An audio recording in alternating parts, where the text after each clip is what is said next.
I woke up after 1,000 years in seclusion. I found out my 66th generation grandniece had gotten into college, only to have someone steal her identity and take her spot. To add insult to injury, the imposter demanded my niece change her name, saying she didn't want to live her life with someone else's name. Later, that same girl came back crying, begging to return the college spot. Ha! Too late. My daughter. Your father is useless. I failed you. In a small, dilapidated courtyard in a rundown part of the city, a family was on their knees, weeping uncontrollably. I stood at the entrance, looking with disgust at the crumbling yard, the ancient house, and the piles of cardboard boxes and plastic bottles. This pathetic bunch, these were the 66th generation descendants of my Shin family? I was only in seclusion for 1,000 years, and this is what my clan has been reduced to. Before I went into seclusion, the Shuns were so powerful they practically owned half the city. We lived in mansions with carved beams and painted pillars. Our feasts were announced by chimes. We had armies of servants, and our estate stretched for miles. Sure enough, each generation is worse than the last. Worse than the last. When I pushed open the gate and walked in, the family was so lost in their grief that no one noticed my arrival. Ahem. For pairs of swollen, tear-filled eyes turned to look at me. A haggard-looking middle-aged man wiped his eyes and asked, "Who are you looking for?" "You. I'm your great-grandaunt." The family's expressions shifted from surprise to pity. The 18-year-old girl wiped her face and stood up.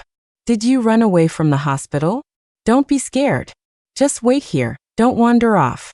Someone should be here to get you soon." They thought I was a mental patient.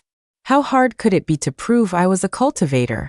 10 minutes later, the family was kneeling before me, wailing their eyes out. "Great-grandaunt, you have to help us."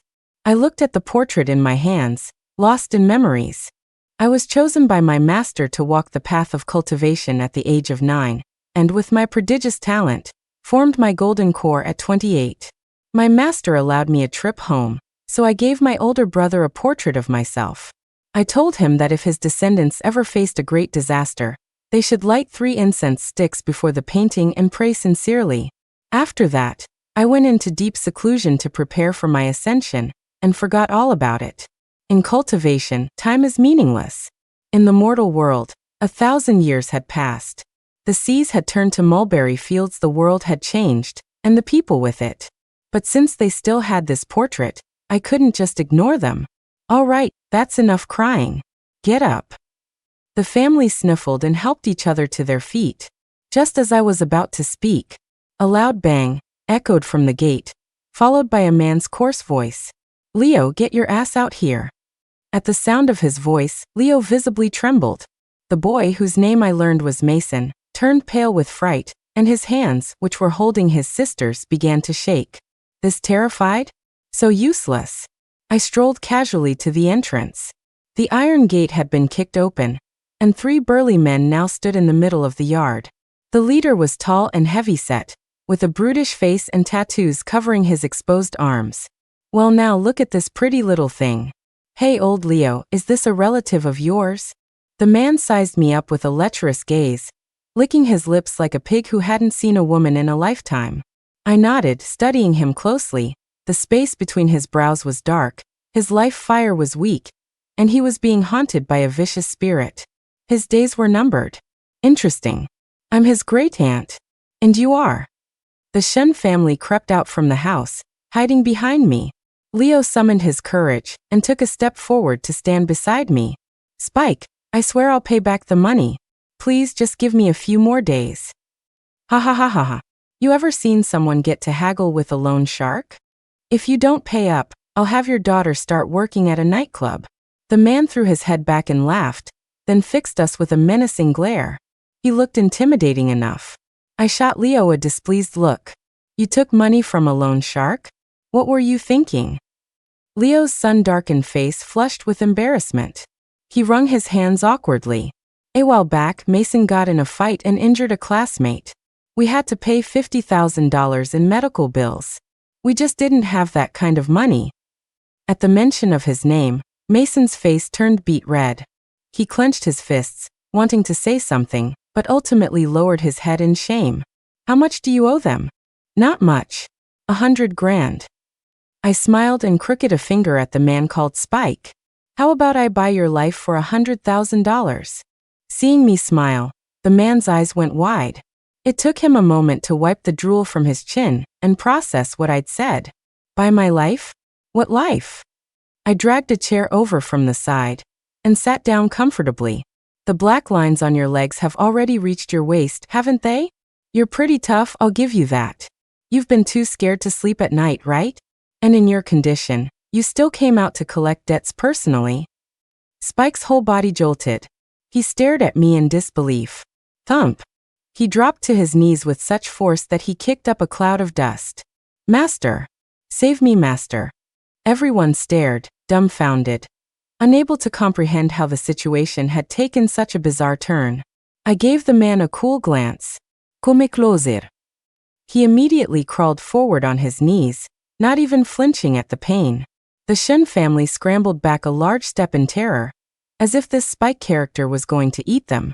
This useless brood. Every last one of them is more pathetic than the last. The man's name was Spike Zhang. He was a well-known thug in the area, making a living as an enforcer and debt collector.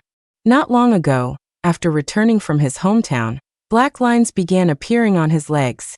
At first, he didn't think much of it. A hospital visit revealed nothing. But then the lines started creeping upward. Every night when he slept, he dreamed of being devoured by countless vicious ghosts. He'd wake up drenched in a cold sweat, completely drained of energy. Later, he heard the ghosts whispering in his dreams that once the lines reached his chest, they could consume him completely. Spike had desperately sought help, spending a fortune and consulting numerous people, but no one had a solution. Because he'd spent so much money recently, he had no choice but to keep working while searching for a cure. Master, please, I'm begging you, save me. If you can fix this, I'll wipe Leo's debt clean. I'll never bother him again, no, I'll take good care of him from now on. Leo's my brother, my own flesh and blood. The once arrogant Spike was now on his knees, tears and snot streaming down his face as he kowtowed to me. The Shen family's expression shifted from astonishment to excitement, and then to pure adoration. Zoe and Mason in particular looked at me with eyes that were practically glowing. Lift your pant leg. I pointed a finger at Spike.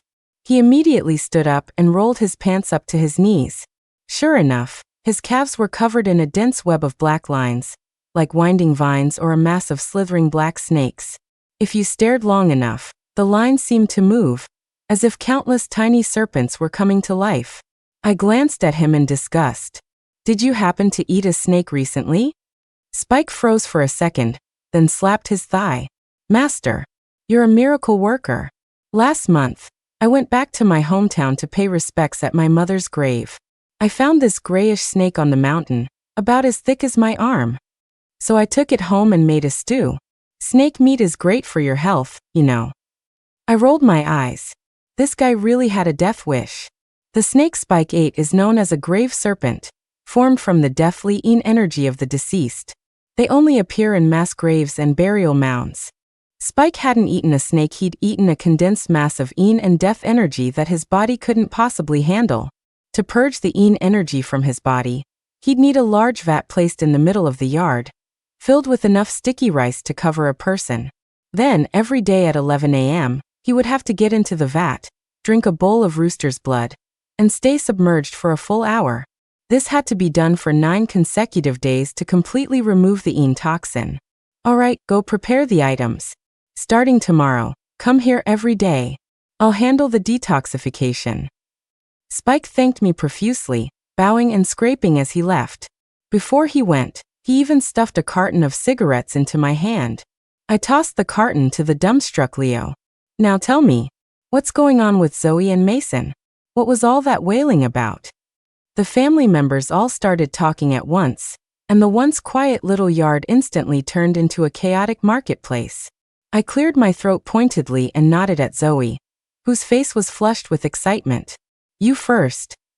It turned out Zoe had always been an excellent student, consistently at the top of her class. After her college entrance exams, she was confident she'd get into her dream university, but the acceptance letter never arrived. The family assumed she hadn't made the cut, and she believed it too. She went back to her high school to ask her teacher, who told her that while her scores were high, the university she applied to had a very high cutoff this year. No letter meant no admission. Zoe deeply regretted only applying to 2 top-tier universities. With her family's poor financial situation, repeating a year was out of the question, so she decided to find a job. Before starting work, she wanted to see her dream university just once. But on campus, she ran into a high school classmate, Sharon Zhang. And the girls with Sharon were all calling her Zoe Shin. That's when the Shin family realized that Sharon Zhang had stolen Zoe's name and was attending the university Zoe had been accepted to. So why didn't you go to the Zhang family and demand the spot back? Zoe wiped away a tear and continued, her voice choked with emotion. Sharon's younger brother, Chad, is in the same class as Mason. He was always bullying Mason, and last time he claimed Mason broke his leg. A lot of other students backed him up. But the truth is, he broke it himself when he fell while chasing Mason. And we still had to pay $50,000 for his medical bills. The Zhang family told us that if I dare go to the university to confront Sharon, they'll sue Mason and send him to jail. I looked at Leo, speechless. And you just let them intimidate you? Leo's eyes were red. His lips trembled before he finally choked out. The Zhangs are well off and well connected. The school sides with them. Ever since Zoe went to find Sharon, not only has Mason been bullied more, but my street vendor stall has been trashed several times. I had no choice. We have to survive. With that, Leo squatted on the ground, buried his face in his hands, and began to sob. This useless man is a descendant of the Shun family? Leo, you in there? The courtyard gate was pushed open again. A portly, middle-aged woman in flashy clothes walked in. She had upturned eyebrows and beady eyes, a classic sign of a difficult person. Oh, you're all here. Good, then I'll get straight to the point. The woman shot us a disdainful look, then spat on the ground. Our Sharon said she doesn't like people calling her Zoe Shin. Tomorrow, you'll take your daughter and get her name officially changed. Let's go with Sharon Shin. Zoe tugged on my sleeve. Great-grandaunt, that's Sharon's mom. I raised an eyebrow. Isn't this what they call? You had a path to heaven but chose to break down the gates of hell? The name Sharon Zhang isn't great either. From now on, she'll be known as Fido Zhang. The middle-aged woman froze for a second, then started screeching like a rabid dog that had just been bitten. How dare you? You shameless. Her shrill voice stopped abruptly. The woman was still standing there, hands on her hips, stomping her feet, but the scene was as if someone had hit the mute button. It looked like a ridiculous silent film. Zoe stared in astonishment, her mouth slightly agape, looking like an adorable little chipmunk. Great-grandaunt, what happened to her? I gave her a wink. A silencing charm. Want to learn? Sharon's mom cursed for a while longer before realizing something was wrong and clapping a hand over her mouth in horror. She tried to shout a few times, but everything remained silent. My fingers flew as I quickly formed a sigil and shot a beam of light into her body. Go. If you ever want a good night's sleep again, you'll bring Sharon Zhang here to see me. And remember, the name has to be changed to Fido Zhang.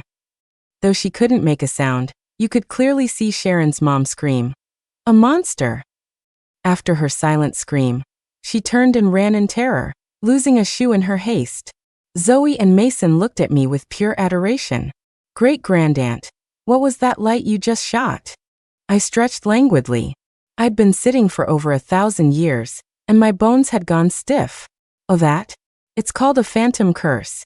Anyone afflicted with it can see ghosts, and they'll be constantly stalked by them.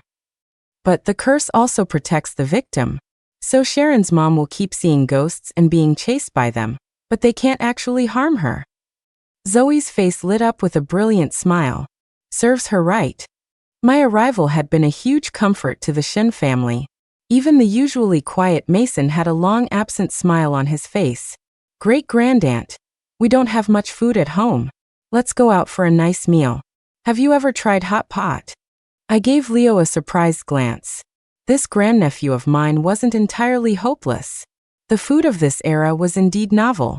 Although I no longer needed to consume mortal food, trying something new couldn't hurt. My gaze swept casually around the yard and landed on an old plastic ashtray. Midas touch. A flash of golden light, and the grimy ashtray transformed into a brilliant, dazzling gold. Take this. Go exchange it for some money later. Your family is just unbelievably poor. The golden ashtray fetched around $200,000. After getting the money, Leo clutched the bank card tightly in his hand. The moment he stepped out of the shop, tears started rolling down his face.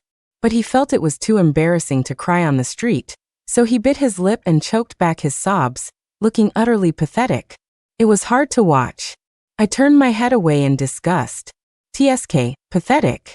But still, no matter how useless, he was my family. With money in hand, the Shun's posture instantly straightened. Zoe used to feel intimidated just walking into a mall. When she saw high-end restaurants, she could only swallow her saliva. Her family's finances didn't allow for extravagant spending on food. But things were different now. The Shun family had an ancestor, and a celestial one at that. Zoe had never felt so proud of her last name. On the way home after dinner, Mason's body began to tremble uncontrollably. What's wrong with him? Zoe held her brother's hand, her voice full of heartache. Mason boards at school. It's Sunday, so he has to go back tonight. Mason's face was deathly pale, and he had bitten his lip so hard it was bleeding. He was so terrified that his eyes lost focus, and he couldn't even hear what we were saying. I frowned. He seemed to have severe psychological trauma. After casually casting a calming spell on him, I touched a finger to the space between his eyebrows. Mason's gaze cleared from confusion to clarity. He glanced at me ashamed and lowered his head. I patted his shoulder reassuringly. I've placed a retribution hex on you. Anyone who hits you will feel 100 times the pain. So there's nothing to be afraid of. If someone slaps your left cheek, just offer them your right one too. I winked at Mason, and his eyes instantly lit up. Go get your revenge. As we neared home, we were surprised to see Sharon's mom lurking suspiciously by the courtyard gate. Master, that's her. The woman is a monster. A handsome young Taoist priest with clear eyes and a pleasant face emerged from behind her. The young priest gave me a brilliant smile. I am Ethan, a Taoist of the Maoshan sect. The phantom curse on this lady was that you're doing? May I ask who your master is? And why do you know our sect's secret arts? Maoshan. I feel like I've heard that name somewhere. Master. I want to start my own sect for fun. Is that okay? My little apprentice, Nathan, who had just turned 18, looked at me with bright, sparkling eyes. He looked so obedient and adorable, just like my favorite celestial hound. You little punk, you haven't even mastered the basics yourself, and you dare to start your own sect? Hee hee, master. I want to create a sect that teaches people how to catch ghosts, perform exorcisms, and practice divination and feng shui. It would be a good deed for the mortal world. I blinked. The handsome young face before me gradually merged with the bright-eyed apprentice from my memories. By the time I entered seclusion, my young apprentice had already retired to the mortal world. His aptitude was average, and he had no great ambition for the path of immortality. He must have passed on long ago. In this world, there was no one left who knew me, Seraphina Shun. Miss, could we please not resort to violence? I snapped back to reality, a little embarrassed. I realized that at some point I had walked right up to the young Taoist, and was now pinching his face with all my might. Ahem. Is the founder of your Maoshan sect named Nathan? The young Taoist nodded and respectfully raised his hands to the sky in a salute. That is indeed our founder's name. Young master, you can't be fooled by this demon. She knows witchcraft. Seeing that we were just talking and not fighting, Sharon's mom got anxious and started tugging relentlessly on Ethan's sleeve. I glanced at her, infusing my gaze with a touch of my power. Sharon's mom froze stiff. A moment later, a foul-smelling puddle appeared on the ground beneath her. She had been scared so badly she'd wet herself. Noisy. Young Taoist, you're no match for me. Go get your master. Ethan stood on guard, his muscles tensed. He gave me a deep look, then bowed. Thank you for your mercy, miss. We will meet again. As for Sharon's mom, who had been so aggressive just moments before, she was now in a daze, trembling and muttering, Monsters, so many monsters, don't eat me. Don't eat me. After quickly dispatching them, I saw Mason packing his bag with a look of apprehension. I patted his shoulder. Don't be afraid. I'll go with you. Mason gave me a look of shame and gratitude. Thank you, great-grandaunt, but girls aren't allowed in the boys' dorm. Ever heard of an invisibility spell? I snapped my fingers and vanished from the room. Kingston Prep was a famous private school. Most of its students were from wealthy or powerful families, with a few exceptions. To boost the school's graduation rates, the principal had recruited a few high-achieving students from surrounding schools who came from poor families. Mason was one of them. Not only were his tuition and fees waived, but he also received a generous scholarship. Like his sister, Mason's impoverished upbringing had taught him to be considerate of his parents' struggles from a young age. There are 3 things that cannot be hidden: poverty, a cough, and love. Mason's exceptionally handsome face, his stellar academic performance, and his financial struggles all combined to make him an object of fascination for the girls at Kingston Prep. They admired his intelligence and self-discipline, while also pitying his poverty and background. Soon, Mason became the girls' knight in shining armor, and a thorn in the boys' side. Chad was one of the boys who hated Mason the most, because the girl he liked talked about Mason constantly, but never gave him a second glance. Mason pushed open the door to his dorm room. He took one look and clenched his fists. His bedding was spread on the floor, and Chad and 2 other boys were sitting on it in their shoes, playing cards. Seeing the door open, Chad raised an eyebrow and spat defiantly on the blanket. Then he picked up a towel from the side and used it to wipe his shoes. That towel was the one Mason used to wash his face every day. Well, look who's back. Our little genius. Standing by his side, I used Mason's voice to shout, "Come and get me." Chad froze for a second. Then his face contorted with rage. This poor student, who usually groveled at his feet like a dog, actually dared to speak to him like that today. Chad pushed himself up, using his friend's shoulder for support. A cruel smile spread across his narrow eyes.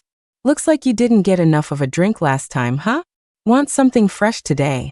Meanwhile, I placed Mason's phone on the desk and started recording a video. "Mason, wait for him to throw the first punch before you fight back." The boys with Chad also cracked their knuckles and stood up. They exchanged glances and began to circle Mason. I could tell Mason was terrified. His legs were trembling slightly, and his face was completely drained of color. "Die, you poor piece of trash," Chad yelled as he swung a punch at Mason. The instant the fist made contact with Mason's face, Chad did a 720-degree spin in midair, landed heavily on the floor, and his head drooped. He was out cold. "Damn, Chad, your fainting skills are next level." The other 2 boys, who hadn't even had a chance to move, stood there, mouths agape. After realizing they couldn't wake Chad up no matter how much they called his name, the other 2 boys finally panicked. An ambulance arrived quickly. The dean of students and Mason's homeroom teacher also rushed over. Everyone gathered at the hospital. The initial diagnosis was a severe concussion. Chad's family arrived shortly after. "Which bastard dared to hit my son? If I find out who it was, I'll skin them alive." A familiar, portly figure waddled toward Mason. But the moment she saw me, she deflated like a popped balloon. "Your son, Chad, punched my nephew Mason and bruised his face. You'll be paying for that." Chad's mother trembled as she glanced at me, then stammered an excuse and scurried to the side to make a phone call. Soon, a man covered in tattoos with a brutish face arrived with a few thugs. "Who's messing with my nephew? You got a death wish." "Ahem. Oh, master. What brings you here, master?" The newcomer was none other than Spike, the loan shark who had been at our house just that afternoon. Spike, Sharon, Chad. Birds of a feather really do flock together.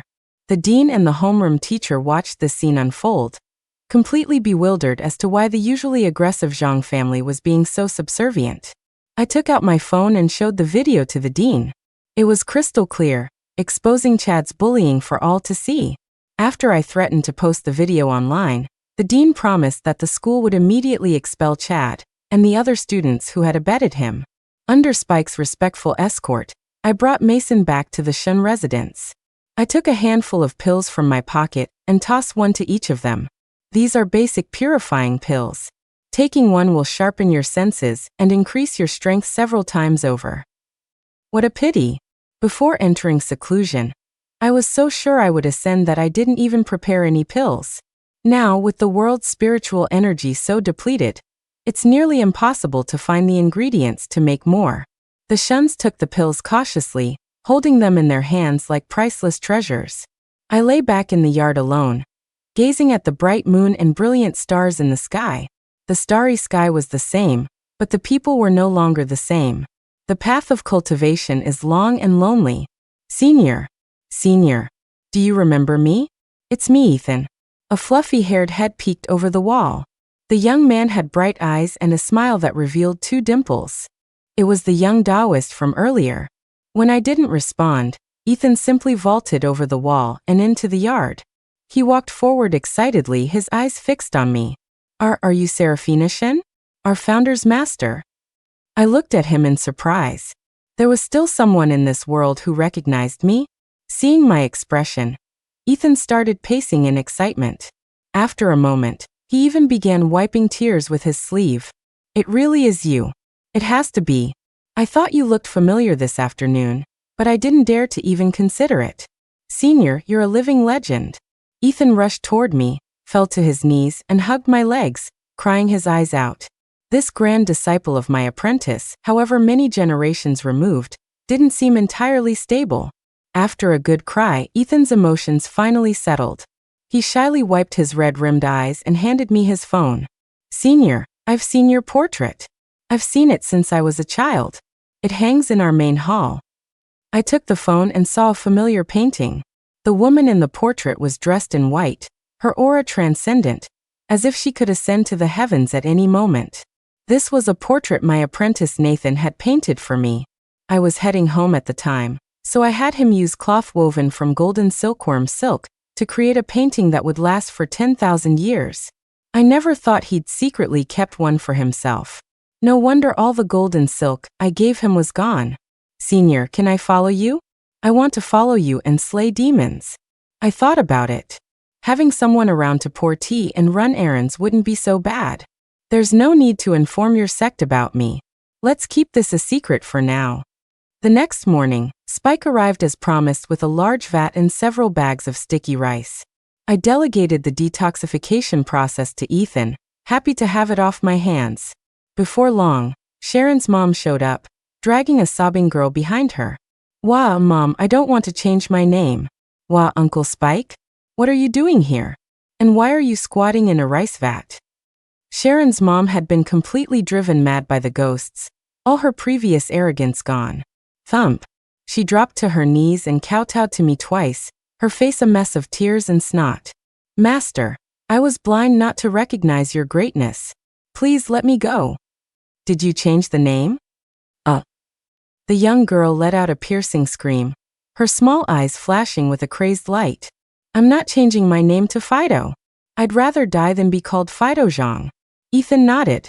He had already gotten the full story from Zoe and understood why I had intervened with mortals. Master, isn't calling a girl Fido a bit too cruel? I gave him a cool glance. She could also be Donkey, Dungball, or Poochie. We should give her options, you know. I nodded and took the peeled orange from Ethan's hand. You hear that? Pick one. Zoe Shen. It was you, wasn't it, you bitch? This is all your fault. You're just a poor piece of trash. What right do you have to go to college? Why you? Ethan was not pleased. You're being ridiculous. Of course she has the right. She earned it with her high test scores. If you want to go to college so badly, why don't you try studying and earning a spot yourself?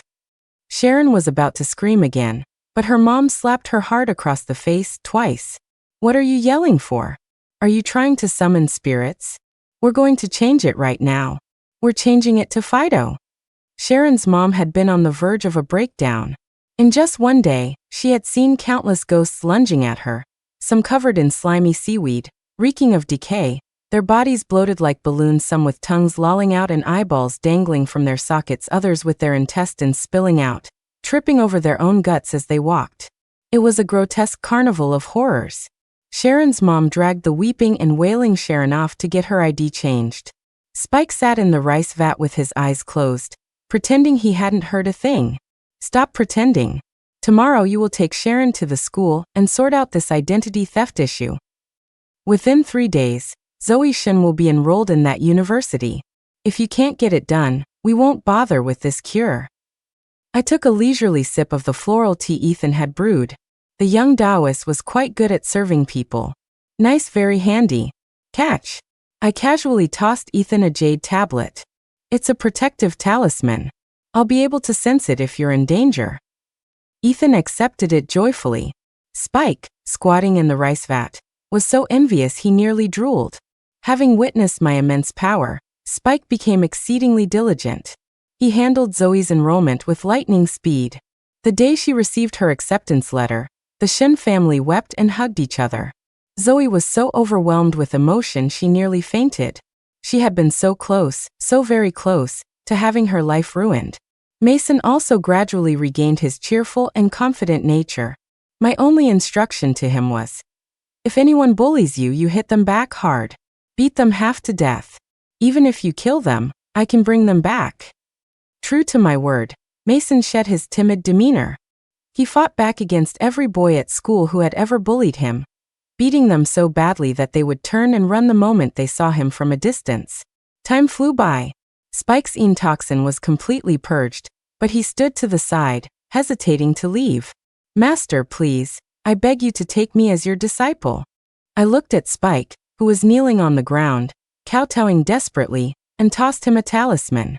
This talisman can save your life in a critical moment. Your aura is too aggressive, you're not qualified to be my disciple. But if you perform 100 good deeds, I can teach you a thing or two. After settling the Shin family's affairs, I left with Ethan. They deserved to have their own lives, and I wanted to see the great rivers and mountains of this world after 1,000 years. Master, can we make a trip out to the coast? A friend of mine is in trouble. According to Ethan, this friend had once been afflicted with a love hex by a female sorcerer. Ethan and his master had helped him deal with the sorcerer, and his friend had since married and was living a happy life. But after his wife became pregnant, things started to go wrong. Not only did his wife crave raw meat and drink blood, but dense red patterns had appeared on her pale belly, forming what looked like a giant eyeball. An eyeball? They're trying to birth a demon spawn. Ethan wanted us to take the high-speed train, but an awkward problem arose. I didn't have an ID. I never thought my invisibility spell would one day be used to sneak onto public transportation. Outside the station, an attractive couple stood waiting. When they saw us, the pregnant woman rushed over excitedly. Ethan, it's been so long. Master, these are my friends, Alex and Nina. And this is my master. Nina and Alex looked at me, astonished by my exaggeratedly senior title. I, on the other hand, frowned as I looked at Nina. The demonic energy had already invaded the placenta. The child in her womb had likely already become a demon spawn. The day the demon was born would be the day Nina died. Seeing my expression, Ethan's heart sank. He hesitated, not daring to ask. Alex quickly noticed something was wrong, and his face paled. Ethan, how is Nina? Let's go. We'll talk at your place. The car ride was silent, the atmosphere heavy and tense. Ethan, it's been so long.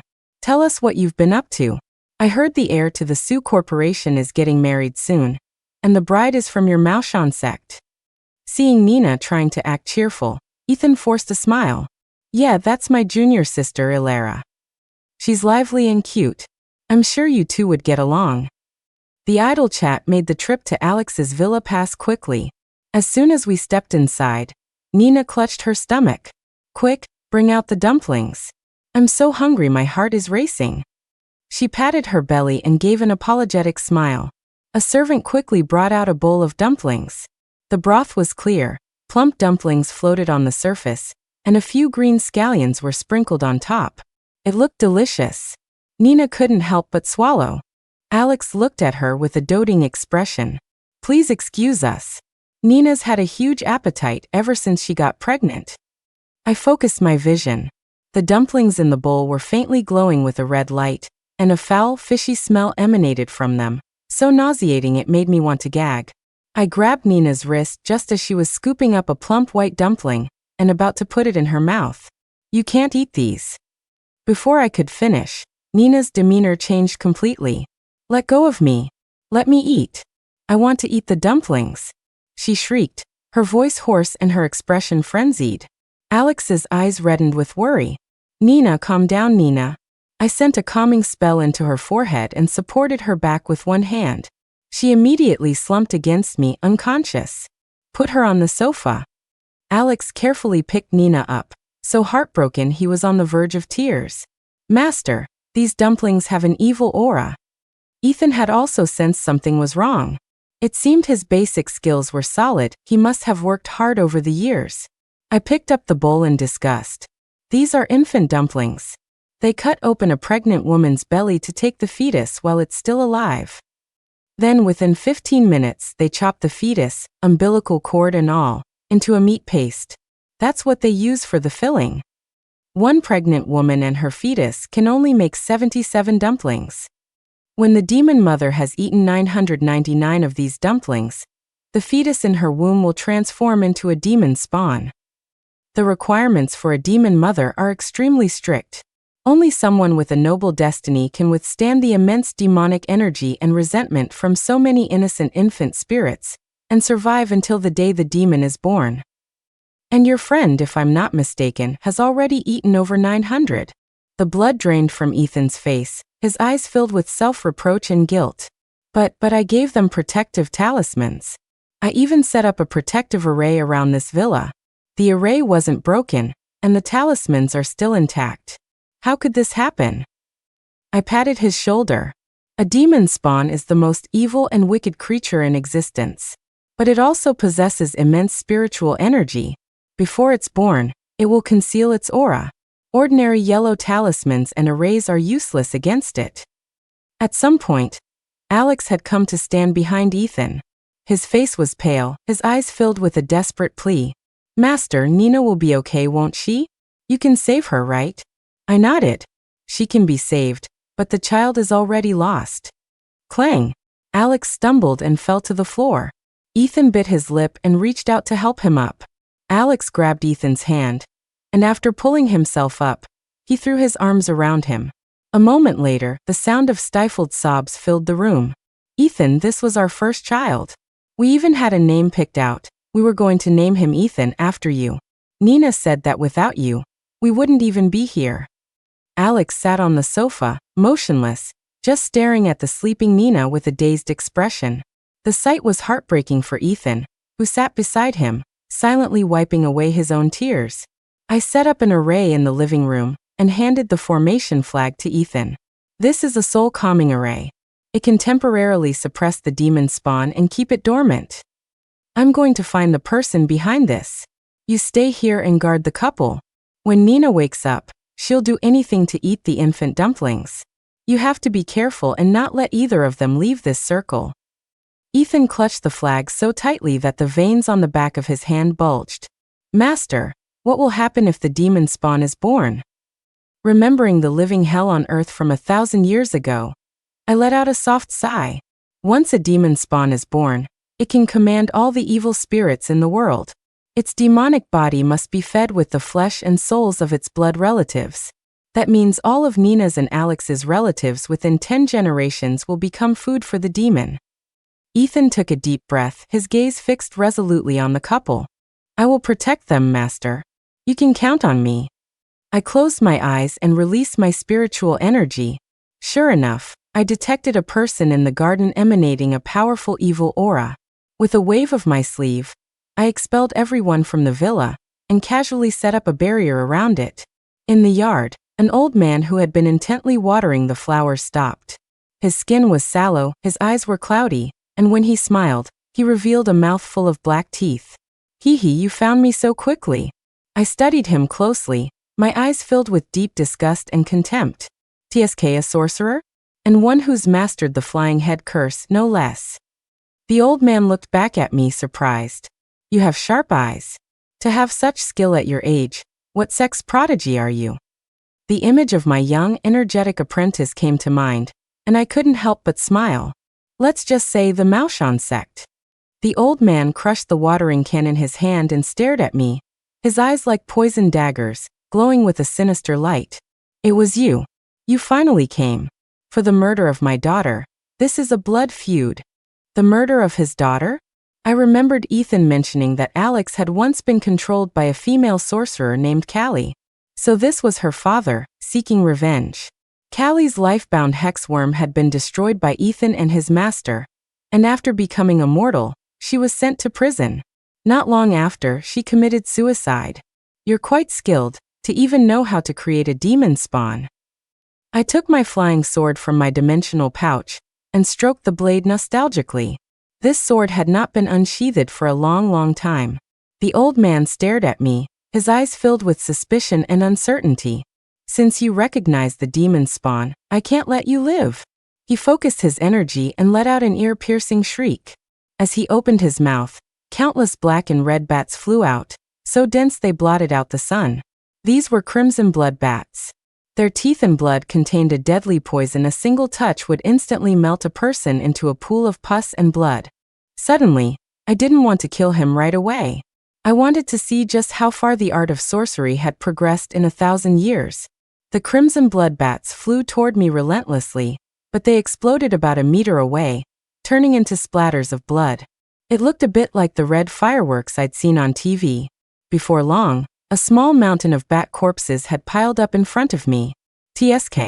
1,000 years had passed, and sorcerers were still just as disgusting. The old man's expression grew grim.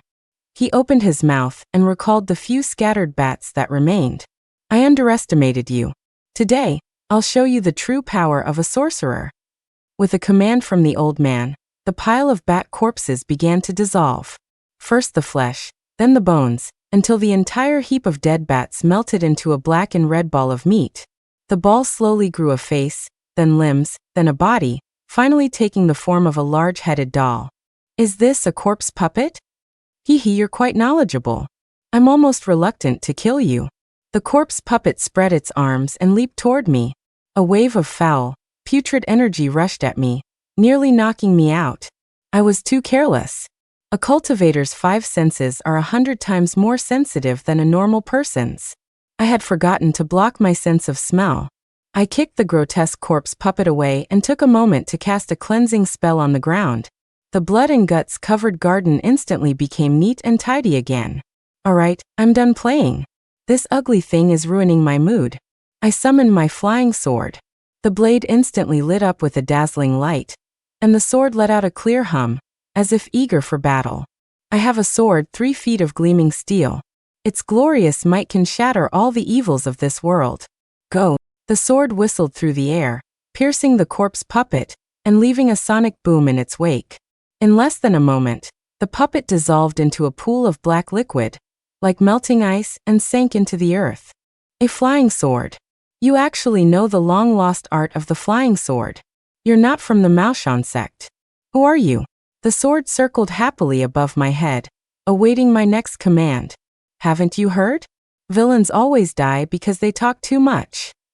A look of grim determination flashed in the old man's fierce eyes. I'll take you down with me. Flying head curse. I paused my sword, intrigued. The flying head curse was rumored to be the most mysterious and unpredictable of all curses, extremely difficult to master. I had only heard of it, never seen it. This was a perfect opportunity to observe. The old man let out a great shout and began to chant a series of obscure, ancient incantations. As his hoarse, grating voice echoed, the sky began to darken. Rise!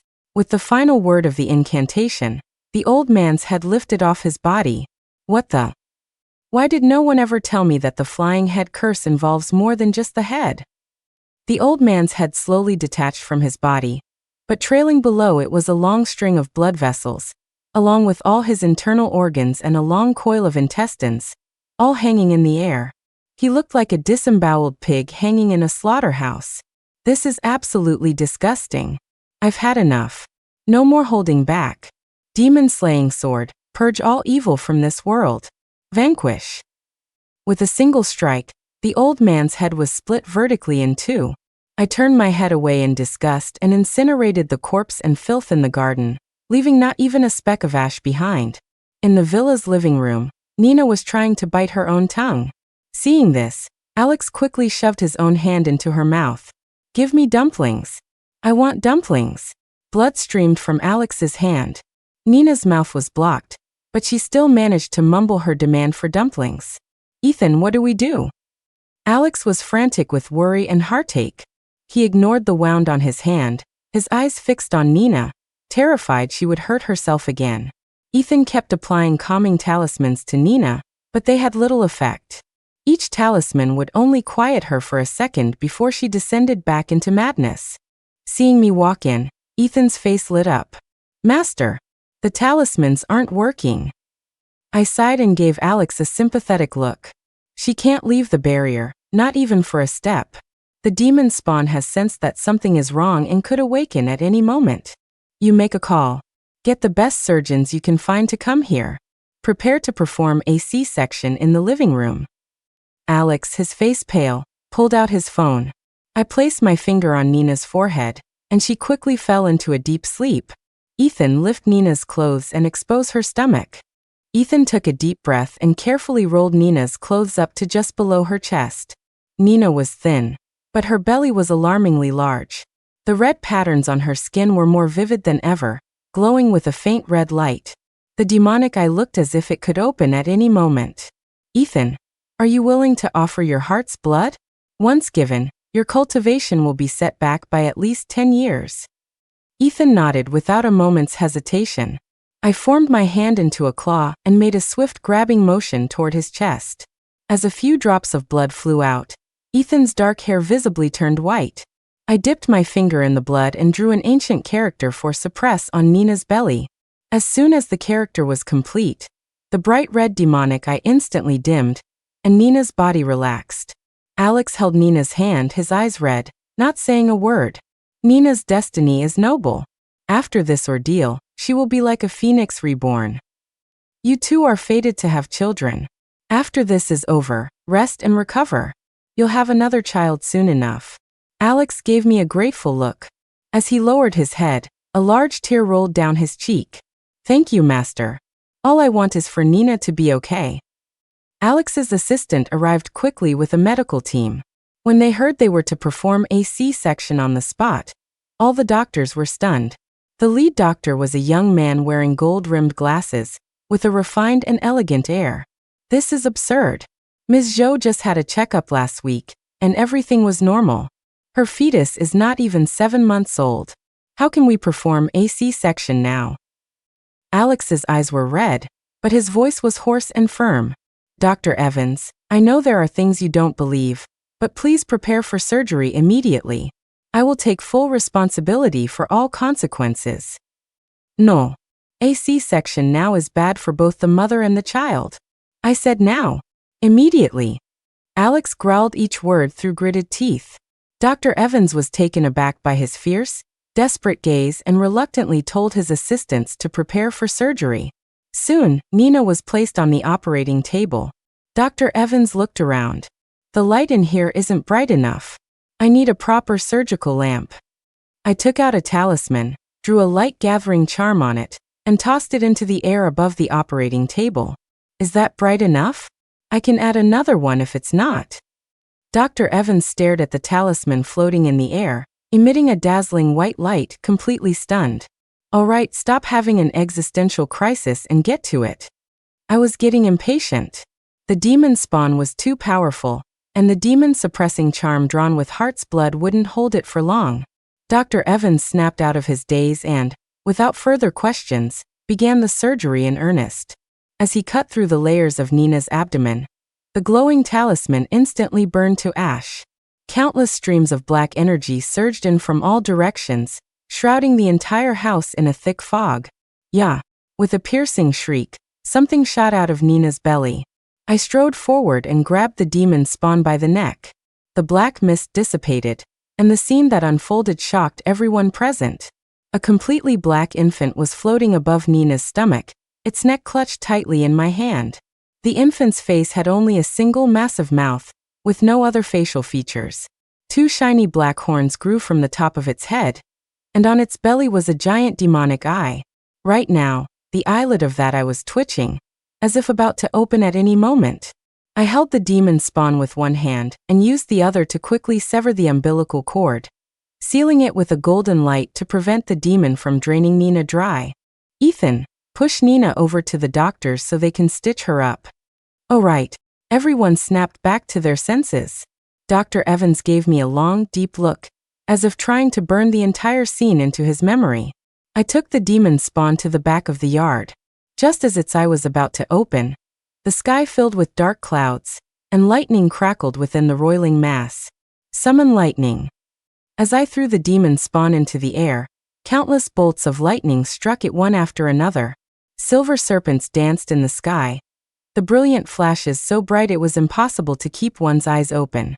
The demon spawn was a creature of ultimate evil and an abomination that heaven and earth would not tolerate.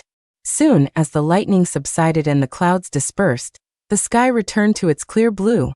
I erased this part of the memory from the minds of the doctors and nurses before letting them leave. The sight was too terrifying. It's better for mortals to live simpler lives. Nina's body had been nearly hollowed out by the demon spawn. I fed her a vitality pill and finally breathed a sigh of relief. These pills were getting scarcer by the day. If only I had made more back then. But alas, with the depletion of spiritual energy in the world, it was impossible to find such potent spirit herbs anymore. She's fine now. From now on, make sure she gets plenty of sun and eats nourishing food. She'll recover completely soon, without even a scar. Don't worry. Ethan touched his white hair and finally managed a smile. When Nina woke up and learned the child was gone, she cried her heart out. When she saw Ethan's white hair, she was even more heartbroken, overwhelmed with guilt. Ethan, you saved me again, and I caused you to become like this. Ethan patted her shoulder comfortingly. It's okay. I'm with my master now. I'll get my cultivation back in no time. 3 months. What? Ethan looked at me bewildered.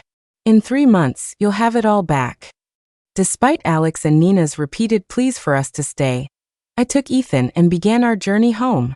Master, I want to become as strong as you, to rid the world of all demons and give the people a peaceful life. Master, I want to go into the mortal world. The Tao may be emotionless, but people have feelings. I want to build something in the mortal world, to use my abilities to help more people. Their lives are hard enough. I can't let them be tormented by demons and monsters as well. The figure before me gradually merged with the one from 1,000 years ago. A warmth spread through my heart. Nathan, your wish to protect the world and vanquish evil has been inherited. You can rest in peace. Master, I have a gift for you. Ethan mysteriously pulled out a wallet. I looked inside and saw an ID card. This kid is pretty sharp. Master, where are we going? To slay demons and protect the mortal world. End of book. Next story. While on a boat trip with friends, I had a dream. In the dream, a man told me he'd taken a liking to me and asked me to marry him. I refused. The next day, a female classmate on the boat vanished. When I dreamed again that night, I said yes. He smiled happily. Too bad for him, he didn't know I'm the last of the geomancers. My name is Joanna Chiao. I'm a junior at North River University and the last living heir to the art of geomancy. Geomancers were what the ancients called high-level feng shui masters. As the saying goes, a first-rate master reads the stars, a second-rate master seeks the water's flow, and third-rate masters are a dime a dozen. Most of the practitioners you see today are just ordinary feng shui masters. Those who mastered the art of reading the stars and observing qi were historically employed by the Imperial Observatory, serving the emperor. My family, the Chiaos, were once the head of the Imperial Observatory and the hereditary masters of our ancient order. It was summer break again. My roommate, Lily, invited us to her home. She was from a town in the Great Lakes region, and her family owned a bed and breakfast on the shores of Phantom Lake. I wasn't planning on going, but what she said next piqued my interest. My cousin dreamed of the river god. He's so handsome, more handsome than any celebrity I've ever seen. You can't even describe it. According to Lily, many of the young women living near Phantom Lake had recently been dreaming of a man with otherworldly good looks. In the dreams, the man would talk to them and take them to beautiful places. My other roommates got excited, all chattering at once, trying to guess what this river god looked like. I was a little curious. He didn't hurt anyone? Or ask for anything? Did anyone who dreamed of him get hurt or die? Geez, he's a river god, not some monster. Joanna, don't you dare slander him. Lily pouted. Now I was even more confused. Visiting people in their dreams was usually the work of lonely ghosts. When a person dies a violent death with deep lingering attachments, they might visit a relative in a dream, something even the reapers allow.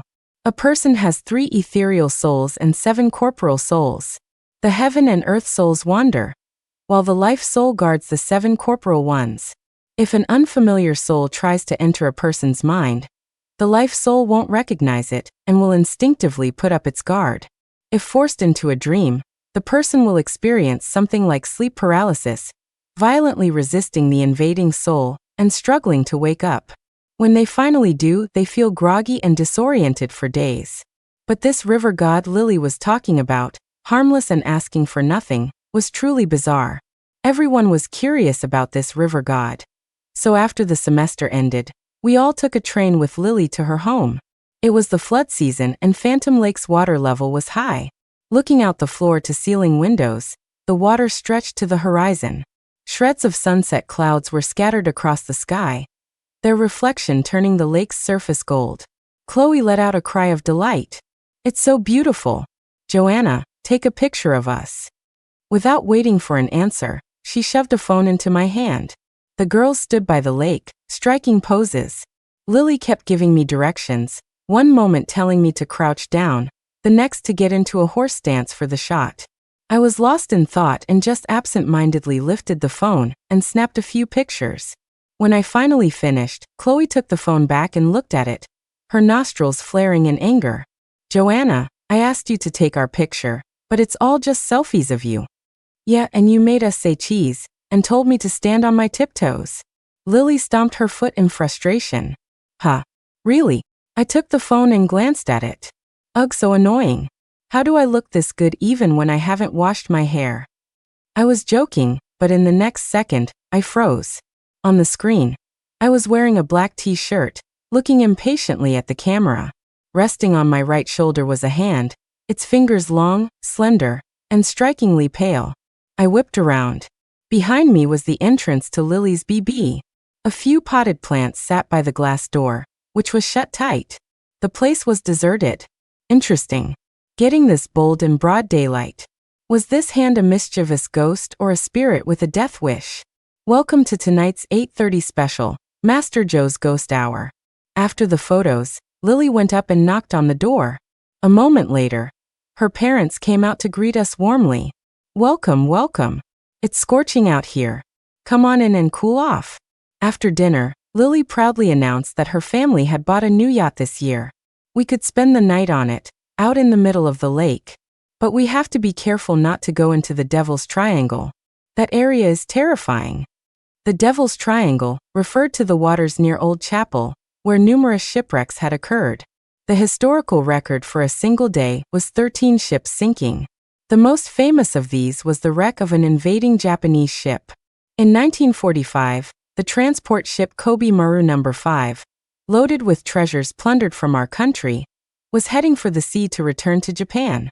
But when it reached the Old Chapel waters of Phantom Lake, the ship suddenly sank. None of the 200 people on board survived. The Japanese Navy station nearby refused to give up and sent a team of elite divers to Old Chapel. But the entire team of over 30 divers vanished after entering the water. The only one who returned had gone completely insane. After the war, the government, unwilling to let such a vast fortune disappear, hired a professional American salvage team. That team, the best in the world at the time, also vanished into those mysterious waters. These were all real historical events. Although the media reported it was likely due to the area's complex currents and weather, Chloe and the others had seen me catch a ghost with their own eyes and immediately thought of the supernatural. Lily, I'm scared. Maybe we shouldn't go out on the lake. Let's just stay at your house for a few days. But Lily was unconcerned. What's there to be afraid of? We have Master Joe with us. She'll protect us. Besides, there are already people waiting for us on the boat. Lily glanced at me and blushed. Jason and his roommates are here too. The yacht was quite large with 6 cabins. When we arrived, Jason and his friends were already on board. Everyone excitedly explored the boat. I walked into Jason's cabin.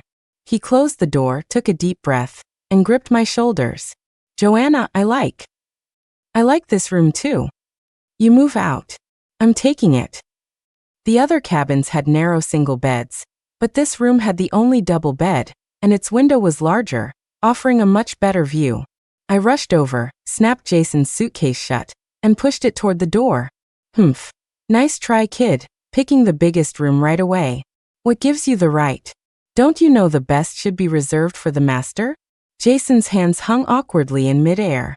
A moment later, he sighed in resignation and dragged his suitcase to another room. Joanna, I hate that you're so dense. A group of young people gathered, drinking and chatting boisterously late into the night. They were still partying, but I couldn't keep my eyes open and went back to my room to sleep. When I got back, Lily was already passed out. She was a lightweight and was dizzy after just 2 beers. She had sprawled out across one side of the bed, sleeping like a starfish. I pushed her over a bit, lay down next to her, and quickly fell into a dream. I was on a wooden raft that arrived at a small island. The raft docked on the shore, and I stepped onto the sandy beach. The soft sand yielded under my feet. The sensation was incredibly real. Standing on the beach was a strange man. He had silver hair and a cool demeanor, his deep eyes holding an ocean of sorrow. Joanna. He reached a hand out to me. Marry me. Stay here with me. What the hell? I stuck a finger in my ear. Say one more unlucky thing like that and I'll deck you. I ignored him and walked around the island. There was nothing but sand. The man raised an eyebrow in surprise and walked toward me undeterred. When he was in front of me, he reached out his hand again. His lips curved into a charming smile, and his voice was a low, husky murmur, as if it held the power to bewitch. Joanna, marry me. I didn't react. He continued speaking in that breathy voice. Look into my eyes. It was so cringy I couldn't stand it. I rolled my eyes and poked him in the eyes with 2 fingers. Look at my ass. Did you get your tonsils caught in a door? The scene dissolved like smoke. My hand passed through his face and hit the cabin wall hard. I snapped my eyes open. It was pitch black outside. The yacht was completely quiet, except for the occasional muffled thump of waves against the hull. I wiped the sweat from my brow, grabbed my phone, and checked the time. The hands pointed to 3 in the morning. Still early. Back to sleep. I rolled over and was surprised to find the spot next to me empty. Lily was gone. Lily. I called out softly. There was a bathroom in the cabin, but the door was open and it was dark inside. No one was there. Remembering the hand I saw at Lily's house earlier, I couldn't shake my unease and decided to get up and look for her. The yacht was anchored not far from the shore. The deck was lit, and the buildings on land were a massive, dark silhouette, which was unsettling. What was even more unsettling was Lily. She was wearing a white nightgown and dancing gracefully on the deck. Lily was notoriously uncoordinated during our military training. She became famous throughout the department for marching with her right arm and right leg moving in unison. But now she was closing her eyes, rigidly kicking her legs, extending her arms and spinning in circles, a blissful smile on her face. It was as creepy as it could possibly be. I felt goosebumps crawl up my arms. Lily suddenly did a few more spins and danced her way toward me. I stood still, my hand already forming a demon-quelling seal. Hand seals, also known as mudras, are a symbolic language of gestures used in both Taoism and Buddhism. In temples, you can see statues of Buddhas with their hands in specific poses. Those are hand seals. In Taoism, the palm contains the secrets of the cosmos. Different seals can channel different energies, and the demon-quelling seal is specifically for exorcism. Just as I got into position, someone suddenly clapped me hard on the shoulder. Joanna, what are you doing here? You scared me. The class president, Brandon, rubbed his eyes and yawned. Why are you still up? What are you looking at? Hey, what's Lily doing? She's pos. Before I could get the word possessed out, Brandon cut me off. She always just leaves a phone number, never lets me take her home. I hear you once fell for her too. Brandon hummed a song as he walked over, eagerly taking Lily's hand and spinning her around. Dancing under the moonlight, so romantic. Lily, can I dance with you? Me. They held hands and spun around on the deck. Perhaps influenced by Brandon's young energy, a white figure gradually materialized behind Lily. The figure was a soaking wet middle-aged woman. Her hands were pressed against Lily's, her legs against Lily's. Lily was stepping on the ghost's feet, which was why she appeared to be constantly on her toes. Lily, you're such a good dancer. Did you study ballet? Brandon looked down at Lily's feet, his face blushing. I finally couldn't take it anymore. Brandon, Ahem, Joanna, it's so late. Shouldn't you be heading back to bed? Brandon's face was flushed as he frantically made eye signals and mouthed words at me. Third wheel, go away. I looked at Brandon with a complicated expression. Are you sure? At that moment, the female ghost was resting her head on Lily's shoulder, her dark eyes staring straight at Brandon. In this game for three, no one was extra. Brandon kept his upper lip still while his lower lip twitched frantically to the left, his face contorting as he silently urged me to leave. Seeing that I wasn't moving, he finally gave in. I'll give you a copy of my notes from every class. Deal, Mr. President. You two have fun dancing. I'm off. I smiled and waved. This ghost's malevolent energy wasn't strong. It couldn't hurt anyone, at least not in the short term. I confidently went back to my room, found my backpack, and took out 2 5 Emperor coins, putting them in my pocket. I returned to the deck. It had been 2 minutes at most, but in that short time, both Brandon and Lily had disappeared. On the empty deck, the moonlight was like water, illuminating a fresh pool of red blood on the floor. Lily, Brandon. The yacht's deck wasn't large. I walked to the railing and looked down. The water was pitch black. On the silent surface, there was nothing but the ripples of the waves. I had no choice but to head back toward the cabins. After a short walk, I heard Brandon's voice. Lily, I'm fine, it doesn't hurt at all, hiss. In the pilot house, there was a small booth by the window. Brandon was sitting in it, one leg propped up on the back of the captain's chair. There was a deep gash on his calf. Lily stood beside him, staring down at his leg for a moment before suddenly leaning in and putting her mouth on it. Hiss. Brandon sucked in a sharp breath, his toes curling, his hands gripping the seat tightly. His pale face flushed red. Lee, isn't this a little too fast? It is too fast. Damn it, I was going to spare you since your cultivation isn't easy, but you dare to touch my people. I strode over and clamped a hand over Lily's mouth. The female ghost behind her instantly bared her teeth. This was a common wandering soul. Everyone has a predetermined fate. As the saying goes, if Yama wants you dead at midnight, he won't let you live till dawn. The time of a person's death is set in stone. For those who die of natural causes, a reaper will come on time to escort their soul to the underworld. Some people have special bodies, and their souls can't leave after death. A reaper has to pull the soul out. This is called soul reaping. Those who die accidental deaths become lonely ghosts, also known as drifting spirits. Because there's a schedule for reincarnation, if you die early, before your fated time, your soul can't be reincarnated. It can only remain in the mortal world, wandering. To manage these lonely ghosts, the underworld built a special city for the wrongly dead. Patrols roam the mortal world, capturing any they find and taking them there to await reincarnation. But in recent years, with the population explosion, there have been more accidental deaths from car crashes and suicides due to mental illness. The number is too high, and the underworld's officers are overworked. So many lonely ghosts are left to wander. Among them, those who die violent deaths have strong resentment and can easily become vengeful spirits. Vengeful spirits harm people, and if the reapers can't collect them in time, Taoist priests in the mortal world take care of them. Another special category is those who commit suicide after living a full life. They don't have any particular hatred, and their resentment isn't strong. After death, they wander the mortal world. This female ghost was one of those common wandering souls. Wandering souls usually don't harm people, but this one had developed a craving for blood. Once a ghost tastes human blood, it can easily turn malevolent and become a vengeful spirit, taking human lives. Just as I pulled Lily away, Brandon reacted, quickly grabbing her arm. Joanna, What are you doing?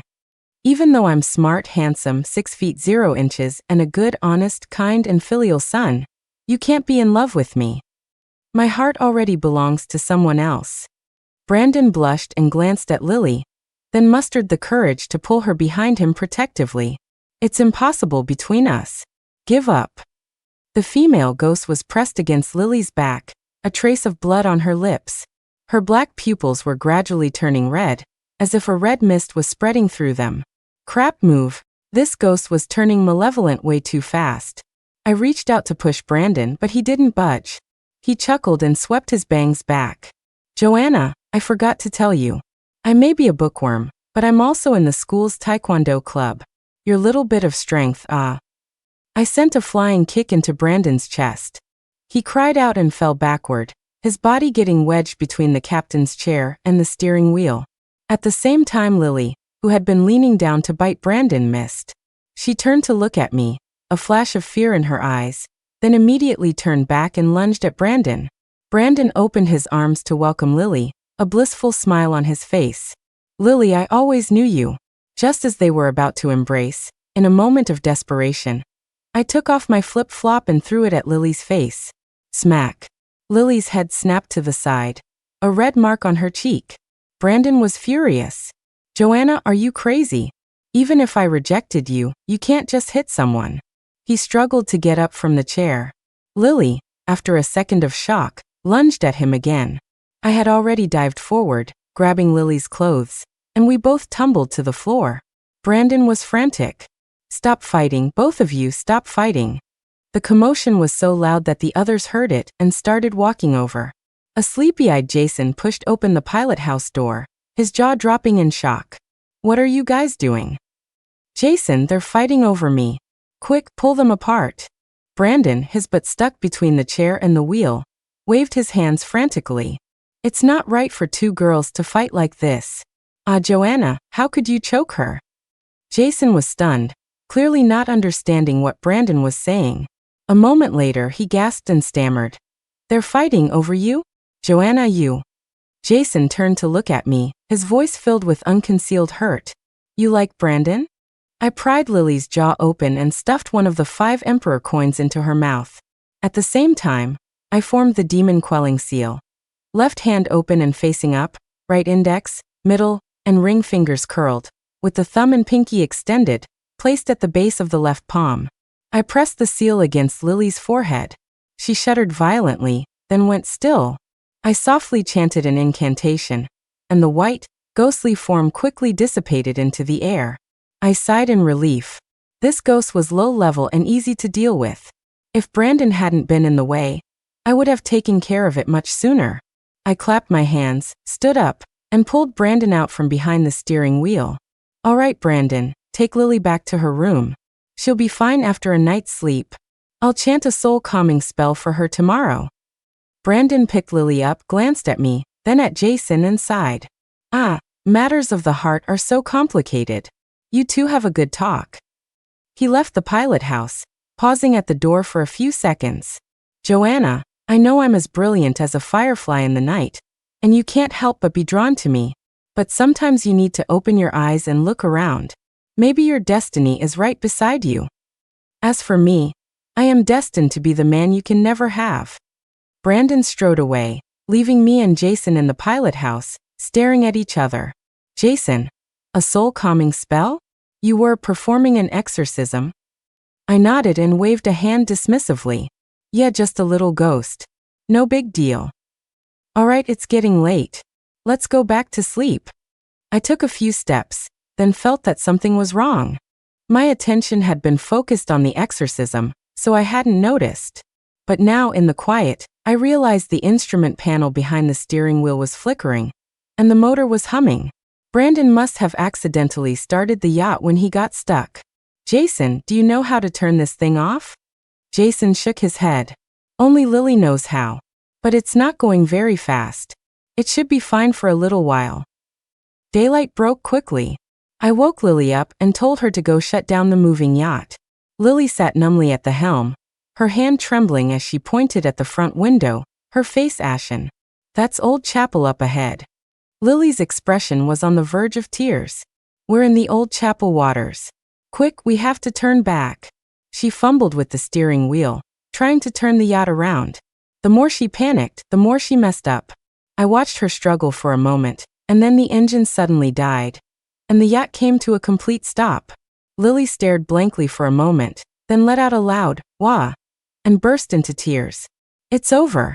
The boat won't move. I leaned in. Don't panic. Did you press the clutch?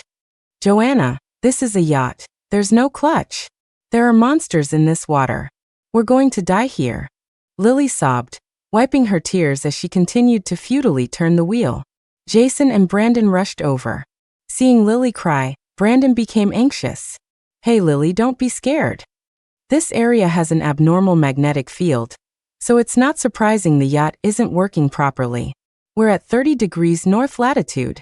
This line of latitude is very strange. Places all over the world at this latitude have many mysterious and unexplained phenomena.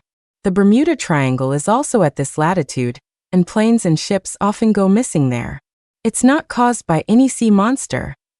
After Brandon finished, Lily stared blankly for a few seconds, then cried even harder. Then how are we going to get back?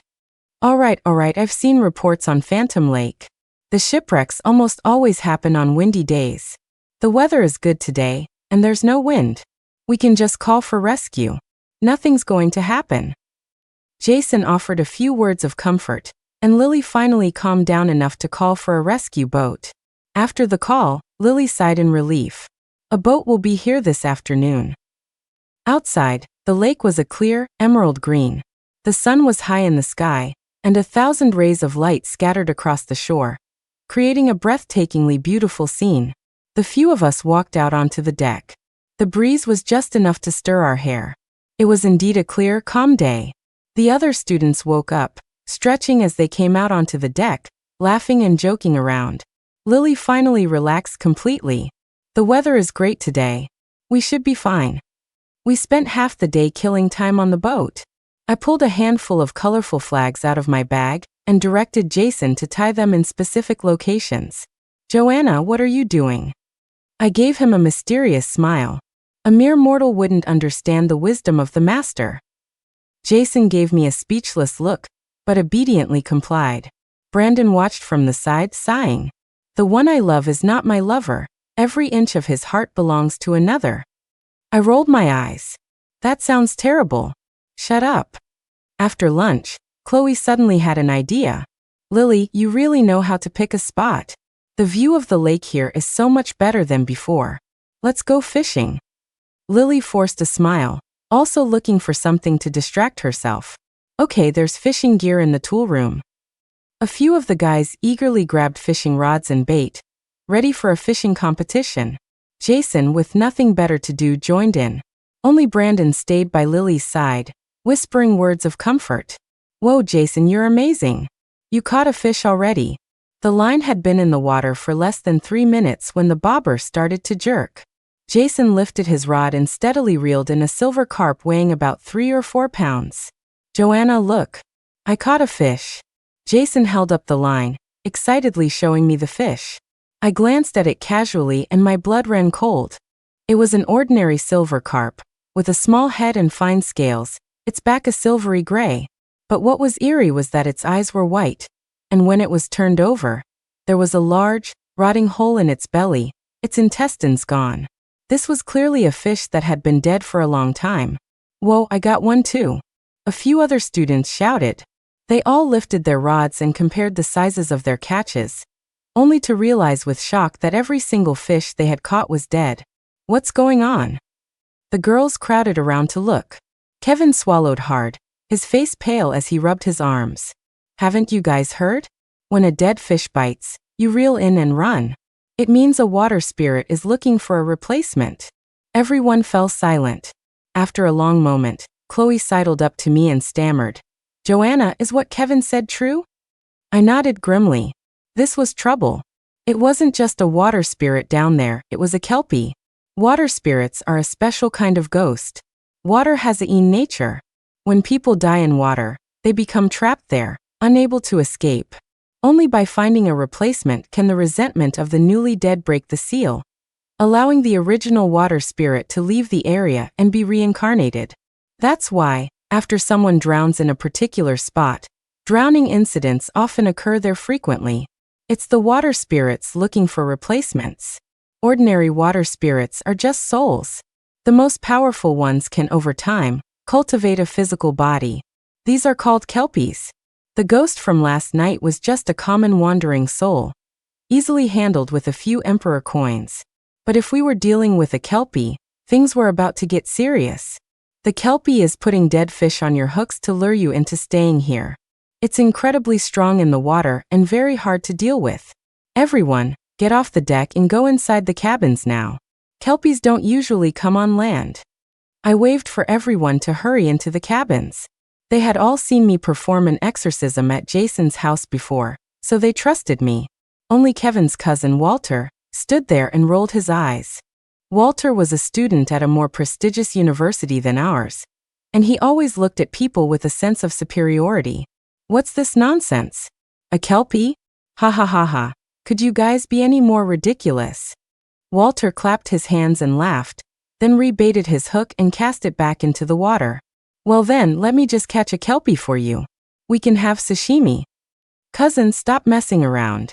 Joanna wouldn't joke about something like this, Kevin said, panicked, grabbing his cousin's arm.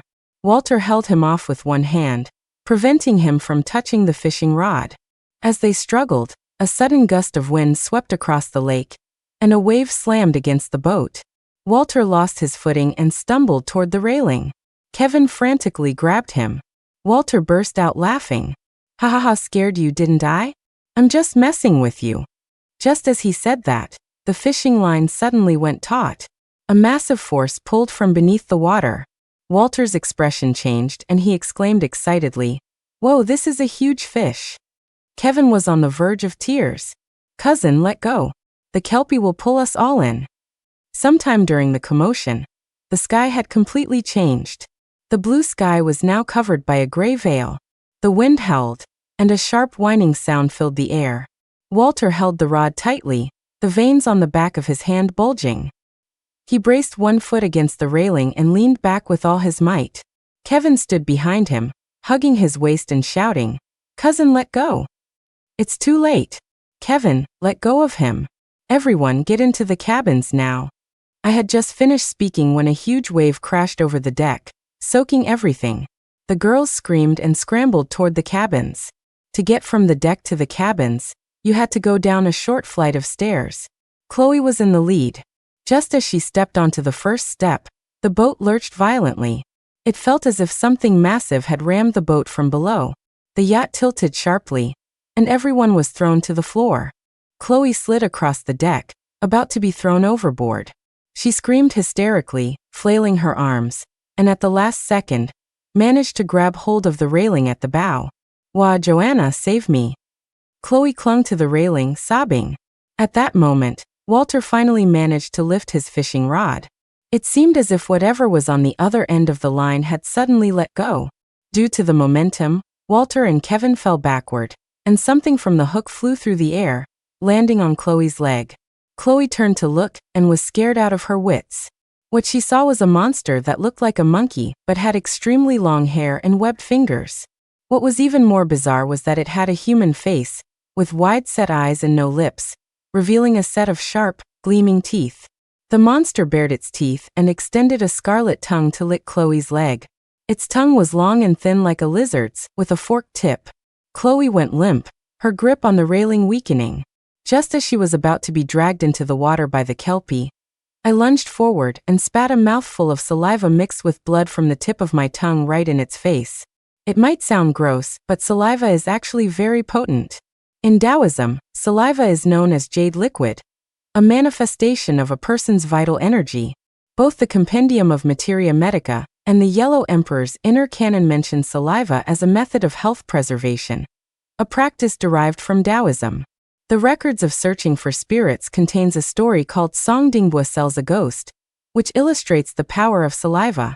Song Dingbua spat on a ghost, turning it into a sheep, which he then took to the market and sold. This story is not just a tall tale. As a seasoned practitioner of the Tao, my saliva is rich in vital energy. Mixed with blood from my tongue, it was a potent weapon. When it hit the Kelpie's face, the creature shrieked in pain and instinctively covered its eyes with its hands. In that moment of distraction, the Kelpie fell into the lake. I took the opportunity to half-carry, half-drag Chloe back up. Everyone into the cabins now. Not many people had seen what just happened, but everyone knew something had hit the bottom of the boat. No one dared to stay on deck any longer, and they all scrambled into the cabins. I dragged Chloe down the stairs. A few more large waves crashed over, and the water level in the corridor instantly rose, reaching our thighs. Stay together. Everyone to my room. Lily and I were in the first room on the left after the stairs. It was the largest room, and all my gear was in there. It was safest for everyone to be together. There were about a dozen of us scattered in the corridor. Outside, dark clouds gathered, and the sky grew dim, making the corridor even darker. Water continued to pour down the stairs. Chloe pressed herself against a cabin door, her eyes wide with terror as she saw a clump of hair float by. Ah, the Kelpie! The Kelpie is in here. Chloe was on the verge of a breakdown, trying to climb the door to get away. Walter saw her and sneered. Come on, what Kelpie? That's just seaweed. He walked over and reached for the clump of hair. I spoke from the side, my voice low. Just a thought, but this is a lake. There's no seaweed. Walter froze. His hand had already grabbed the clump of hair. The feel of it was cold and slimy. He sucked in a breath and let out a scream, flinging the hair away. Ha ha ha, it's just lake weed. Cousin, you're not so brave after all. I laughed, and Walter's face instantly darkened. Just then, another clump of weed floated in. Walter glared at me, walked over, and snatched it up. Everyone fell silent. The Kelpie was dangling in midair, held by Walter. Its limbs were curled, its eyes bulged like a frog's, and its mouth, filled with sharp teeth, was stretched into a grotesque smile. Walter was speechless. It was Chloe who, while screaming, yelled, "It's afraid of spit. Spit on it." Walter tentatively tried. Had to weigh. A glob of white phlegm slid down the Kelpie's face. The silence in the corridor deepened. I sighed. I said spit, not phlegm. The Kelpie, unable to bear the humiliation, went berserk and bit down on Walter's wrist. Arg! Walter let out a heart-wrenching scream and thrashed his arm. The others screamed and scattered, each ducking into the nearest cabin and locking the door. The Kelpie tore off a large chunk of flesh, swallowed it in a couple of bites, then crawled down Walter's arm and disappeared into the water. A second later, a massive force pulled from below, and Walter was dragged underwater. The water was thigh-deep. Walter was pulled under by the Kelpie. In his panic, he couldn't hold his breath. He would drown in a minute. My gear was in my cabin, and there was no time to get it. In my desperation, I formed the seal of the Thunder Lord. According to ancient mythology, there are 36 thunder departments in the heavens, with the Thunder Lord as their commander. The seal of the Thunder Lord could temporarily borrow his power. Thunderlight shatters all evil, but it also consumes a massive amount of energy. After forming the seal, I chanted the 5 thunders charm. A bolt of lightning shot out. The Kelpie immediately released Walter and fled. I went over and pulled Walter up. He leaned against the wall, gasping for air, his face a mess of tears and lake water. Brandon stood nearby, staring at us in a daze. Impossible, that's impossible. That lightning struck would token last time. Maybe it had some special way of storing lightning. But how did you summon lightning with your bare hands this time? Are you the reincarnation of some thunder god? All right, let's get back to the cabin. That small bolt of lightning could only briefly singe the Kelpie's hide. It had never experienced anything like it, and was momentarily scared off. Once it realized the attack couldn't seriously harm it, its ferocity would only intensify. We rushed to the door of the first cabin. I pushed on it hard, only to find it locked. Who's in there? Open the door. There was definitely someone inside, but they must have been terrified. I pounded on the door several times, but there was no response. Open the door. I've driven the Kelpie away. If it comes back, I can't fight it without my gear. The door remained shut. I got angry and kicked it a couple of times. The yacht's doors were specially made of aluminum and watertight. They were incredibly sturdy and wouldn't budge. We had no choice but to duck into the cabin across the hall. The water level inside was lower than in the corridor, just covering the legs of the bed. Walter staggered over and collapsed onto the bed. Brandon and Jason checked his wound. Joanna, what was that move just now? What's the logic behind it? Can you explain it to me? Brandon asked relentlessly. I was silent for a moment, then asked in return. Do you know what Cthulhu is? First, let's assume ants are level 1 beings, humans are level 2, and Cthulhu is level 3. If tens of thousands of ants on the ground arranged themselves to spell out your name, and you happen to see it, you would definitely walk over out of curiosity. In the ants' eyes, they have just summoned a human through a mysterious ritual. By the same logic, humans can also summon Cthulhu through specific means. In Taoism, invoking a deity is like summoning Cthulhu. They are beings of a higher dimension. Specific hand seals and incantations can borrow their power. Brandon shuddered, looking at me in disbelief, and stroked his chin. That actually sounds somewhat scientific. Forget Cthulhu. Joanna, quick, look at my arm. Is this kelpie venomous? Am I going to die? Walter held his arm out to me. The wound was still bleeding, but the blood was black. The flesh around it was turning blue at a visible rate. It's fine. I'll wash the wound with some yin-yang water later. It's not a big deal. Just as I finished speaking, a loud bang came from outside the cabin door. Something had slammed into it. Walter screamed and curled into a ball on the bed. Crap. It's here. What do we do? What do we do? I glanced at the door and made a decision. I'm going to open the door. You guys get out first, then I'll lock it behind me. Go to my room and get my bag. I'll come open the door again. No. Jason immediately objected. There's someone in your room, we can't get in. Even if we get out, it won't do any good. We might as well all stay here. It's just one kelpie. I don't believe so many of us can't handle it. Walter weakly interjected. All the cabin doors have keys. The keys are hanging on the wall in the tool room. I saw them when I went to get the fishing gear. Okay, then you and Brandon go to the tool room. Jason and I will stay here and deal with it. I took a deep breath, walked to the cabin door, and gripped the handle. Brandon and Walter hid behind the door. I counted to 3 and yanked it open. A dark shadow lunged at me. I ignored it and grabbed the kelpie by the neck. Brandon and Walter took the opportunity to rush out, and Jason immediately locked the door behind them. The kelpie was in my grip. It extended its scarlet tongue and licked my face. The spot it touched stung, my skin clearly scraped by the barbs on its tongue. Fighting back my nausea, I spat on it again, then formed a vajra fist and jabbed it in the stomach. Cree. The kelpie let out a strange cry, its fur standing on end, and it shot out of my hands, leaping onto a nearby table. Jason moved closer to me. We both leaned against the door, facing off against the kelpie. Then I saw it smile again. Its mouth split open, and its eyeballs suddenly popped out of their sockets, connected only by a few red tendrils of flesh. The kelpie opened its mouth wide and let out an extremely high-pitched scream. The uvula hanging from its upper jaw trembled. A sharp pain shot through my head. Water demons all have the ability to bewitch people. Mermaids sing, and a kelpie's scream can attack a person's mind, temporarily disabling them.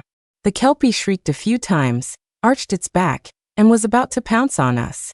Just then, the bottom of the boat was hit with another powerful blow, and the entire yacht was lifted out of the water for a moment. I was disoriented. The kelpie was right here. So what was that thing hitting the yacht from below? Boom! Another violent impact. I felt everything around me turn upside down. The window shattered and water rushed in. I pushed myself up and looked out the window. That's when I realized we were underwater. The yacht had been knocked on its side. Our side of the cabins was facing down.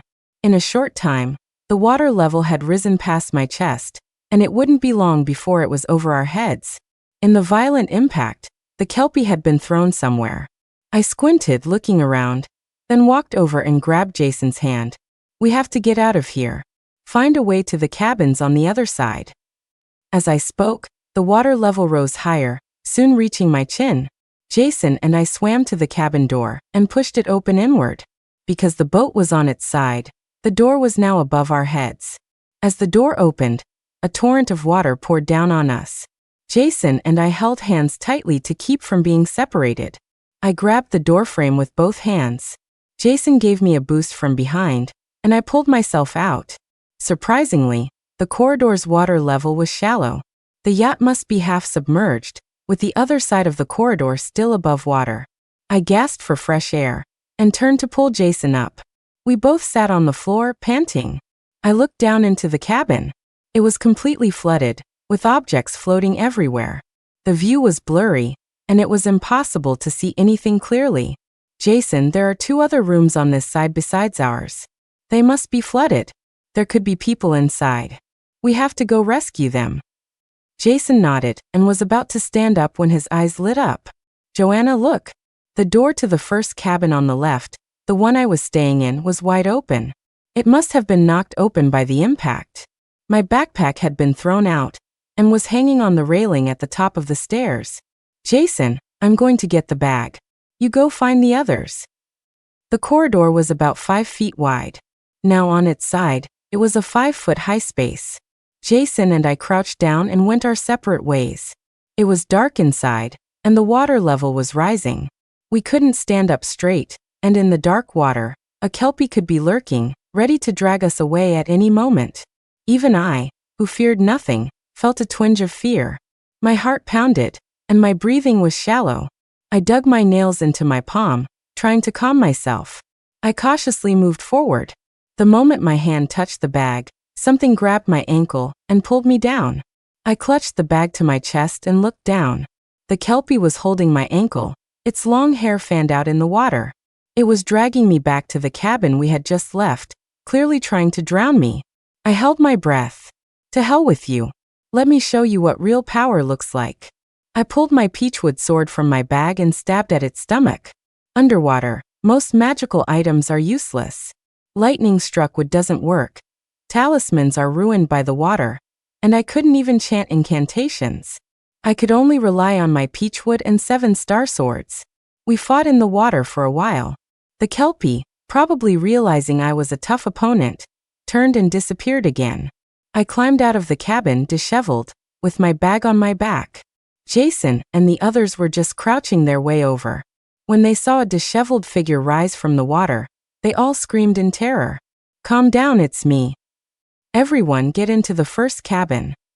Once we were all safely inside the cabin with the door shut, everyone breathed a sigh of relief. I counted the people in the room. Everyone was accounted for. Where's the life raft? We need to get out of here on the raft. It's on this side. We can get to it by climbing out the window, Lily said, her eyes red, pointing above her. Brandon stood next to her, his face dark, barely containing his anger. I was confused. What's wrong? She was in this room earlier. Brandon didn't say more, but we all understood instantly. Lily had been hiding in here earlier, refusing to open the door, completely disregarding our safety. Brandon was thoroughly disappointed in her. He didn't even look at her, instead walking over to take my hand, his voice sincere. I was shallow before, Joanna. I will seriously consider our relationship. Me. Jason. Are you okay? Just then, the cabin door was pounded on again. Chloe's crying voice came from outside. Open the door. Joanna, save me. Wah. Everyone froze. The number of people in the room was correct. If Chloe was outside, then who was the extra person inside? The cabin was dark, and we could only make out vague shapes. If no one spoke, it was impossible to tell who was who. Lily screamed. Don't open the door, she's a fake. She has to be. Then where's the real Chloe? Who here is Chloe? Say something. I gripped my 7-star sword tightly. No one in the cabin spoke. My heart sank. No one spoke. That meant the Chloe outside was the real one. I gripped the handle and opened the cabin door. A woman crawled up, disheveled. She was wearing a white dress, her long hair covering her face, her expression hidden. I crouched down and patted her shoulder. Chloe, are you okay? She didn't speak, just grabbed my wrist with a tight grip. I helped her to her feet. Lily, standing not far away, turned pale, her teeth chattering. She started backing away frantically. Lily squeezed behind Brandon. Brandon frowned in annoyance. Lily, what's wrong with you? Aren't you and Chloe best friends? She's a mess, and instead of comforting her, you're hiding. Lily was on the verge of tears. Chloe, blue dress. Chloe was wearing a blue dress today. Now that she mentioned it, I remembered that Chloe was indeed wearing a royal blue dress today. It made her skin look so fair, and she had been showing it off all day. Joanna, long time no see. Don't you remember me? The woman lifted her head, revealing a familiar face. Her black irises almost completely filled her eyes. I was shocked. Frances. Frances had died back in Tibet. The soul that remained in her body had long been obliterated by the lightning-struck wood. Who was this person in front of me? For a moment, I was dazed. Frances smiled sinisterly and pulled me into the cabin. I have a pet. Why don't you play with it? The Kelpie was already waiting. As soon as I fell, it grabbed me and dragged me outside. It was incredibly strong. I didn't struggle and was quickly pulled out of the boat. I clung tightly to the railing on the side of the boat. It was pitch black outside, the icy water pressing in from all sides. My chest felt tight, and my vision started to go black from lack of oxygen. In my hazy vision, a huge black shadow flashed past. I finally saw the massive creature that had been ramming the yacht. It was a gigantic serpent with a black horn on its head. Its eyes were as large as lanterns, glowing with a fierce red light. It was the great serpent from the demon city's snake pit, almost at the point of transforming into a flood dragon. It wrapped its tail around me and lifted me to the surface, a look of mockery in its eyes. Joanna, I asked you to stay and keep me company. Why didn't you listen? The familiar voice, I was stunned. It was him, the river god from the dreams. The horned serpent, Frances, and this Kelpie, it was all a setup. They had been waiting for me here all along? Well, what a coincidence. I've been waiting for you too. Now that everyone's here, or rather, all the demons and monsters are here, it's time to spring the trap. I looked up at the sky. Night had completely fallen. The sky was full of stars, with the Big Dipper especially bright, like a cluster of shining white dots. I asked Frances, do you know what the most powerful formation in the world is? I struggled to pull my hand out from under the serpent's scales and pointed at the sky. Legend says that the Grand Celestial Star Formation was first comprehended by the demon emperor Dijun, using the primordial treasures, the river chart and the Luo scripture. It was the ultimate formation of the ancient demon court. Time passes, but the stars are eternal. The Grand Celestial Star Formation is the array that channels the power of the vast cosmos. It aligns with the 365 major stars of antiquity, with the sun and moon as its eyes. Under its boundless starlight, all things are annihilated. I finished and took a breath. Now I understood why villains love to monologue. An opportunity to show off like this is too good to pass up. Sure enough, Frances sneered. As expected of a geomancer. You know quite a lot. But as you said, it's just a legend. A formation like that requires 365 grand immortals to preside over the stars. Where are you going to find them now? Of course, there were no grand immortals. No one could set up the true grand celestial star formation. But in my geomancer lineage, there is a simplified version. First, you create 365 main banners, and place them according to the positions of the ancient stars. Finally, you use lightning as a trigger to activate the formation, which can annihilate all evil. I raised a hand, about to speak, when several shouts came from nearby. Oh my God, what a huge snake. It's not a snake, it has a horn. Is that a dragon? Holy crap, is that Joanna? I turned my head. From the overturned yacht, an orange life raft was being lowered. Jason, Brandon, and the others were in it, staring at me dumbfounded. We're going to die here. That snake is going to eat us all. Lily let out a wail and burst into tears. This isn't real, it can't be. I'm dreamin'. I'm dreamin'. Walter kept slapping himself, his eyes vacant as he stared at the serpent. Everyone was filled with despair. I immediately changed my line. I cleared my throat, raised a hand high, and made a grasping motion in the air. I grasped the sun and moon, and plucked the stars from the sky. There is no one in this world like me. I tread upon yin and yang to order the universe, and I alone can purge all evil. Unseen by anyone, I also quickly and quietly chanted a lightning charm. Then something happened that no one could believe. The entire yacht flashed. The next second, it seemed as if all the stars in the sky were falling. Great streams of silver light with long tails streaked down, like a magnificent, grand meteor shower. The meteors hit the surface of the lake. The kelpie instantly vanished into thin air. Francis's body melted away. The great serpent's horn snapped, and its scales fell off piece by piece. It threw its head back and roared. At the critical moment, it shed its skin and shot out from underneath, fleeing for its life.